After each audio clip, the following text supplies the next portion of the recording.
신명기는 이스라엘 백성들을 위한 시민법입니다. 따라서 우리가 그대로 따를 수 없고 단지 우리는 그 정신을 기억해야 합니다. 매 7년 끝에는 면제년이 옵니다. 7일 중 하루는 우리가 안식해야 하는 안식일이 옵니다.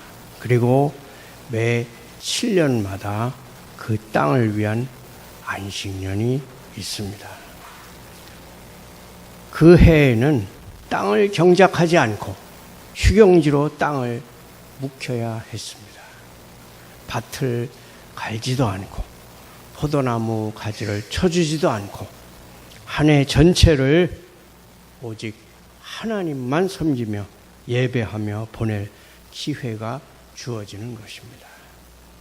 이러한 특권은 영적인 명령으로서 이스라엘 백성에게만 주어진 것이었습니다. 이방인들을 염두에 둔 것이 아니었습니다. 이방인들은 그것을 이해할 수 없었습니다.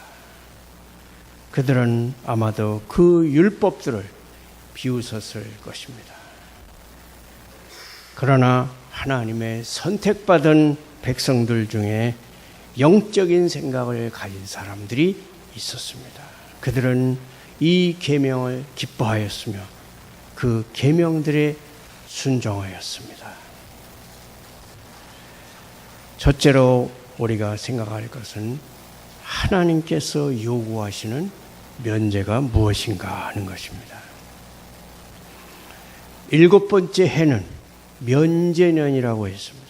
땅도 경작하지 않고 쉬게 하며 종들, 노예들도 의무에서 면제되며 노예로부터 풀려나고 또 돈을 빌렸으나 갚을 능력이 없었던 자들을 위해서 이 해의 빚을 다 면제시켜주는, 탕감시켜주는 것이었습니다. 나중에 능력이 생기면 스스로 양심적으로 갚을 수 있으나 채권자가 그것을 법적으로 갚게 요구하지 못하도록 법으로 금지시키는 것입니다.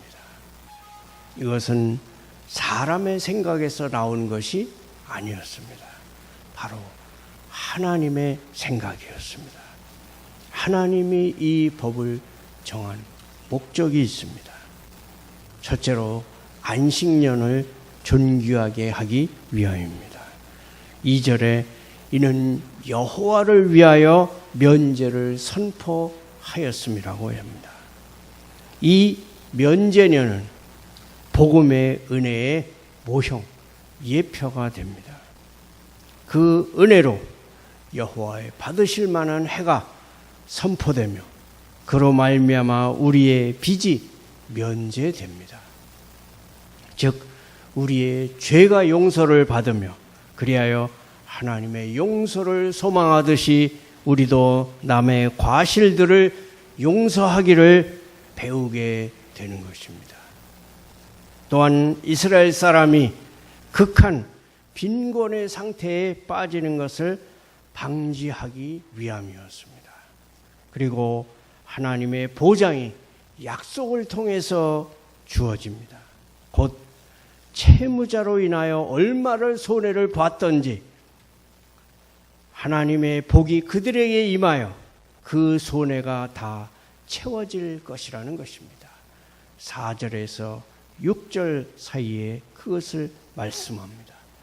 그들은 또한 그들의 땅이 하나님께서 주신 선물이며 따라서 그 땅의 모든 소산은 하나님께서 베푸시는 복의 열매이므로 하나님이 명하시고 지시하시는 대로 그들의 재산을 사용하고 처리해야 할 의무가 있다는 것을 생각해야 했습니다. 그리고 가난한 형제들에게 빌려준 돈을 면제해 주면 그 보상으로 부유한 이웃들에게 심지어 여러 나라의 돈을 꾸어줄 수 있는 형편이 되고 그것으로 큰 이득을 보게 될 것이라고, 그러한 축복을 받을 것이라고 하나님이 약속하십니다. 그래서 다음으로 그들이 두 번 다시 그 빚을 요구해서는 안 되었습니다. 2절에 그의 이웃에게나 그 형제에게 독촉하지 말지니, 면제년 이후에는 그는 더 이상 채권자로서 요구를 할 수 없었습니다. 오직 관대하신 입법자이신 하나님만이 이러한 법을 제정할 수 있습니다. 이 법에는 너그러운 마음이 배어 있으며 오직 하나님을 섬기는 백성들만이 이러한 규례에 순종하리라고 우리는 기대할 수 있습니다. 하나님을 믿지 않는 이방인들은 이러한 법을 당연히 지키지 않을 것이었습니다. 이스라엘 백성들은 이 일을 여호와를 위해 시행해야 했습니다. 이는 여호와를 위하여 면제를 선포하였습니다. 이스라엘 백성들은 그 일을 하나님의 복의 관점에서 시행해야 했습니다. 4절과 5절에 네가 만일 네 하나님 여호와의 말씀만 듣고 내가 오늘 네게 명하는 그 명령을 지켜 행하면 네 하나님 여호와께서 네게 기업으로 주신 땅에서 네가 반드시 복을 받으리니 너희 중에 가난한 자가 없으리라. 옳은 일을 행하는 것만으로는 충분하지 않습니다. 옳은 정신으로 행해야 합니다. 순수한 동기로 행해야 합니다. 만일 우리가 면제의 일을 우리 자신의 이름으로가 아니라 그리스도의 이름으로, 하나님의 이름으로 행한다면, 그분을 위해서 하고 그리스도를 사랑하기 때문에 한다면 그 일은 우리를 고상하게 만들 수 있습니다. 우리가 사랑하면 그가 먼저 우리를 사랑하셨음이라고 성경은 말씀합니다. 이스라엘 백성들처럼 우리는 하나님께서 주신 은혜로운 보상들을 믿음으로 바라볼 수 있습니다. 우리는 보수를 바라고 하나님을 섬기지 않습니다. 그러나 우리는 여전히 상으로서의 보상에 관심이 있습니다. 우리는 고용된 일꾼이 아닙니다. 그러나 우리 눈은 그리스도 예수 안에서 위에서 부르신 부름의 상을 바라봅니다. 그리스도인은 종종 호의를 베풀고서도 배은망덕한 사람을 만나기도 하며 감사하지 않고 악하기까지 한 악인들을 만나기도 합니다. 그럼에도 불구하고 우리가 친절하게 행동해야 하는 것은 때가 되면 그리스도께서 그 모든 일들을 그분 자신에게 행한 것으로 받아주실 것을 온전히 믿기 때문입니다. 마태복음 25장 34절에 주님은 이렇게 말씀합니다. 내 아버지께 복받을 자들이여, 나와 창세로부터 너희를 위하여 예비된 나라를 상속받으라. 내가 줄일 때에 너희가 먹을 것을 주었고 목마를 때에 마시게 하였느니라. 이스라엘에게 주어진 이 면제에 관한 율법은, 이 법을 준수하는 동기와 관련해서는 우리에게 주어진 법입니다. 하나님의 영광을 위하여, 그리스도의 영광을 위하여 모든 사람에게 선을 행하도록 합시다. 그리고 주께 행한 모든 거룩한 행위들에 대해 주님께 상을 받게 될 그날을 바라보도록 합시다. 본문에는 가난한 빚진 자들이 이 법으로 인하여 해를 당하지 않도록 보호하는 율법이 제시됩니다. 11절에 땅에는 언제든지 가난한 자가 그치지 아니하겠으므로 그런 자들이 항상 우리 곁에 있으며 사랑으로 돕고 처리해야 합니다. 그런 경우에 우리의 능력과 상대방의 필요에 따라 구워주거나 그냥 주라고 명령합니다. 7절에 내 마음을 완악하게 하지 말며 내 손을 움켜쥐지 말라. 때로 우리는 구제해야 할 일이 생길 때 우리가 많든 적든 뭔가 줄 수도 있고 주지 않을 수도 있다고 생각하고 싶은 유혹을 받기도 합니다. 그러나 여기서는 명확한 법으로 너는 반드시 네 손을 펴서 너그러이 베풀어 주라고 하나님은 명령하고 계십니다. 8절에 반드시 네 손을 그에게 펴서 그에게 필요한 대로 쓸 것을 넉넉히 구워주라. 사업자금이나 큰 돈을 의무적으로 빌려주라는 것이 아닙니다.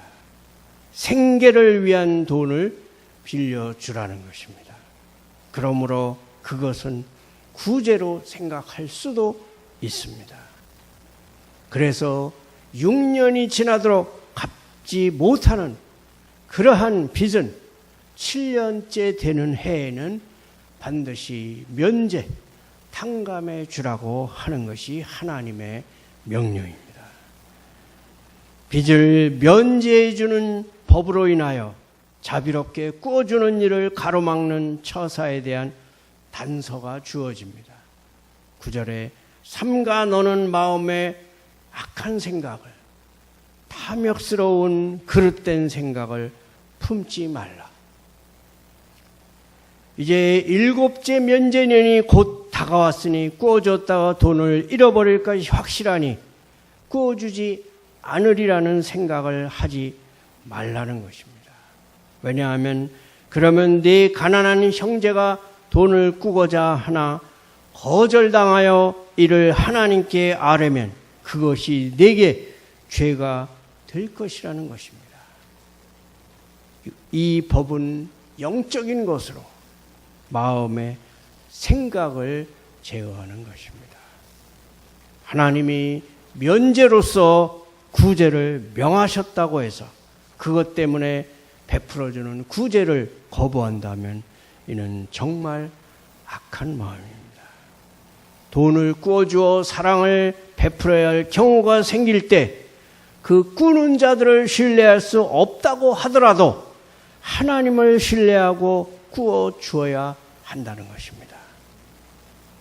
우리는 지혜롭게 한다고 생각하는 것이 우리에게 죄가 되는 경우가 있습니다. 면제년이 가까이 왔기 때문에 꾸어주기를 거부하는 자는 자신이 지혜롭게 처신했다고 생각할 것입니다. 그러나 그는 악하게 행한 것이며 하나님이 그를 형제에게 악을 행하는 자로 정죄하실 것이라고 하나님은 말씀합니다. 구제로 줄 때는 흔쾌히 주라는 명령이 주어집니다. 10절에 줄 때에는 아끼는 마음을 품지 말 것이니라. 돈을 주기 싫어하여 억지로 주지도 말고 마치 구제로 베풀어 주고 나면 손해가 있을 것처럼 생각하고 하나님의 섭리를 불신하지도 말라는 것입니다.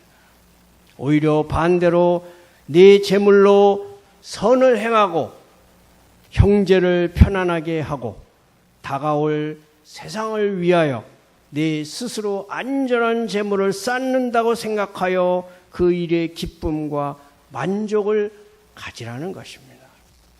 10절에 이로 말미암아 네 하나님 여호와께서 네가 하는 모든 일과 네 손이 닿는 모든 일에 네게 복을 주시리라. 이 생에서 보상이 있으리라는 약속이 주어집니다. 탐욕이 있는 사람들은 베풀어주면 손해라고 말하지만 성경은 그렇지 않다고 말씀합니다. 구제로 기꺼이 베풀어주면 오히려 우리가 부해진다고 말씀합니다. 잠언 19장 17절에 가난한 자를 불쌍히 여기는 것은 여호와께 꾸어드리는 것이니 그의 선행을 갚아주시리라. 잠언 11장 25절은 또한 말씀합니다. 구제를 좋아하는 자는 풍족하여 질 것이요 남을 윤택하게 하는 자는 자기도 윤택하여 지리라. 잠언 5장 21절은 말씀합니다. 대저 사람의 길은 여호와의 눈앞에 있나니 그가 그 사람의 모든 길을 평탄하게 하시느니라. 구제로 기꺼이 베풀어주면 오히려 우리가 부해집니다. 그것이 하나님의 약속입니다.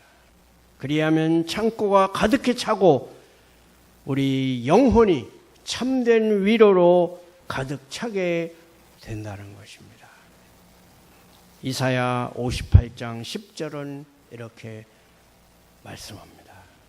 줄인 자에게 네 심정이 통하며 괴로워하는 자의 심정을 만족하게 하면 네 빛이 흑암 중에서 떠올라 네 어둠이 낮과 같이 될 것이며 여호와가 너를 항상 인도하여 메마른 곳에서도 내 영혼을 만족하게 하며 네 뼈를 견고하게 하리니 너는 물된 동산 같겠고 물이 끊어지지 아니하는 샘 같을 것이라. 또한 이 본문을 읽어 내려가면서 이러한 친절을 한 번으로 그치는 것이 아니라 기꺼이 반복해서 베풀어야 한다는 것을 주목하십시오. 선한 일에 낙심하지 않는 것이 그리스도인의 본분입니다. 만일 선행을 베푼 사람에게서 보상을 얻지 못한다 하더라도 계속해서 선을 행하시기 바랍니다. 둘째로 주님께서 우리에게 베푸시는 면제를 생각해 보겠습니다. 우리는 모두 하나님께 빚을 졌으며 그것은 결코 우리가 갚을 수 없습니다. 만일 우리가 그리스도께 나와 그분을 의지하면 하나님께서 우리의 모든 채무를 면제하신다고 약속하십니다. 그분은 그의 백성들에게 명하신 일을 그분 자신이 직접 준비하실 것입니다. 이는 여호와를 위하여 면제를 선포하였습니다. 우리가 예수 그리스도를 믿는다면 그분은 여러분의 죄를 없애주실 것입니다. 이 면제에는 영원토록 형벌을 부과하지 않는 것이 수반됩니다. 만약 여러분이 하나님께 용서를 받았다면 하나님은 여러분의 죄나 잘못 때문에 여러분을 결코 처벌하지 않으십니다. 이 땅에서의 삶뿐만 아니라 다가오는 내세에서도 하나님은 여러분의 손에서 죄를 찾지 않으실 것입니다. 하나님은 여러분에게 완전한 면제를 베푸셨습니다. 어떤 신앙 시인은 이렇게 말했습니다. 오직 이 완전한 가난만이 우리 영혼을 부요하게 하네. 오직 이 완전한 가난만이 우리 영혼을 부요하게 하네. 우리가 거대한 죄의 빚에 대해 조금도 갚을 능력이 없을 때, 우리가 완전히 파산했을 때, 그때 여러분은 예수 그리스도가 여러분의 구주라고 믿을 수 있습니다. 여러분이 전적으로 도움도 없고 소망도 없을 때 예수님이 그리스도시라는 것을 믿기만 하십시오.